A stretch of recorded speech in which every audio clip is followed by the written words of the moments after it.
Well, hello, gorgeous. Pull up a chair. Better yet, hop on, let's ride. Not because you're in trouble, but because this conversation deserves your full presence. This one is for the women who've been holding it together so long that tired doesn't even cover it anymore. The ones who look good on the outside, handle business, show up for everybody, and still feel like something is off. This is Shut Up and Sit Down. The wisdom of pausing instead of performing. And no, this isn't about silence as punishment.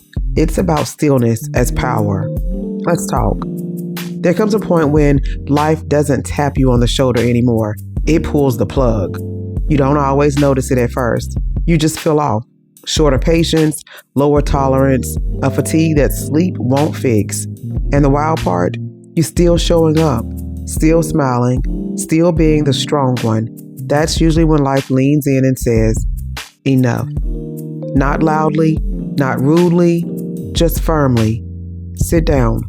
Because when you've been moving nonstop, sitting still feels like rebellion.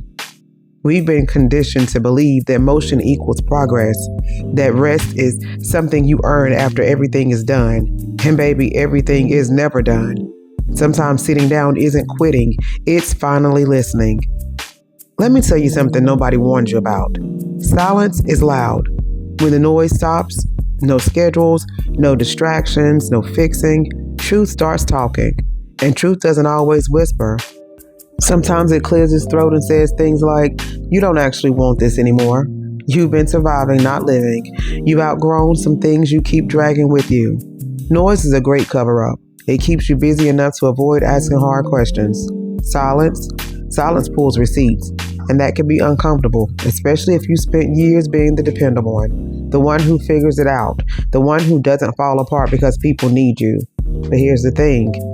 Just because you can carry it doesn't mean you're supposed to. Ask yourself, what am I afraid I'll hear if I slow down? Sit with that. Don't rush to answer it. Let it answer you. Now this part, phew.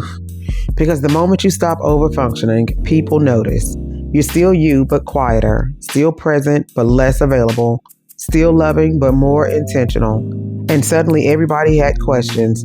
You good? You seem different. Why are you acting brand new? The translation is why you're not doing what you used to do for us. Here's a hard truth. Some people were comfortable because you were convenient. Your pause disrupts their system from your constant output. And that doesn't make them bad people. It just makes them human. But it does mean that you have to decide whether you're going to keep performing, to keep the peace, or honor your growth. You don't owe your exhaustion to anybody. Notice who respects your pause and who resists it. That information is valuable. Don't ignore it. Let's be real. Rest sounds good in theory. In practice, it comes with guilt, side eye from yourself, and a running to-do list playing in your head. Because many of us were taught to endure, not restore. We learned how to push through sickness, push through heartbreak, push through grief, push through burnout. So when rest shows up, it feels foreign, almost irresponsible. But here's the reframe that changed everything for me. Rest is not a reward, it's maintenance. You don't wait until the car breaks down before you get the oil changed. You don't wait until your phone dies completely to charge it. So why do you treat your body and spirit like they're supposed to run on empty? Rest without guilt looks like saying no without a paragraph, letting things wait, choosing stillness before burnout forces it, trusting that the world won't collapse if you pause. Entertaining that truth, some of us need rest, not another planner. Do this. Schedule rest the way you schedule responsibilities. If it's not on the calendar, it'll get ignored. Now here's the part I love the most. When you finally stand back up after a real pause, you don't move the same. You're not louder, you're clearer. You don't explain as much. You don't rush decisions. And you don't feel the need to convince folks of your worth. Because sitting down does something powerful. It rebuilds your relationship with yourself. You start trusting your no, respecting your yes, checking alignment instead of approval. And some doors close, not because you failed, but because they no longer fit who you became in stillness. That's not lost. That's refinement.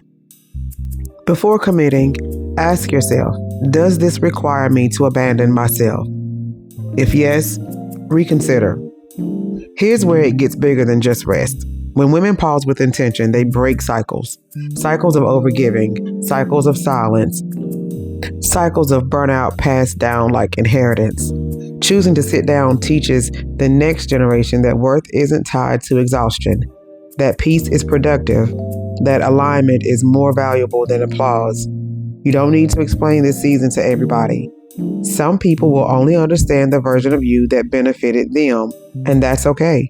Your job is to be honest with yourself. Woman to woman, if life been nudging you to slow down, listen. If your body been talking, pay attention. If your spirit has been tired, honor it.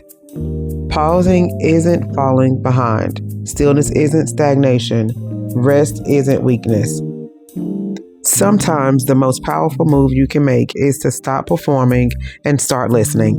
So yeah, shut up, sit down, and let yourself become who you don't have the energy to pretend you're not. You deserve that, and I'll be right here with you, resting, reflecting, and rising differently. As always, I'm eager to hear your thoughts and experiences in the comments. Let's continue celebrating this beautiful creation of life's masterpiece together.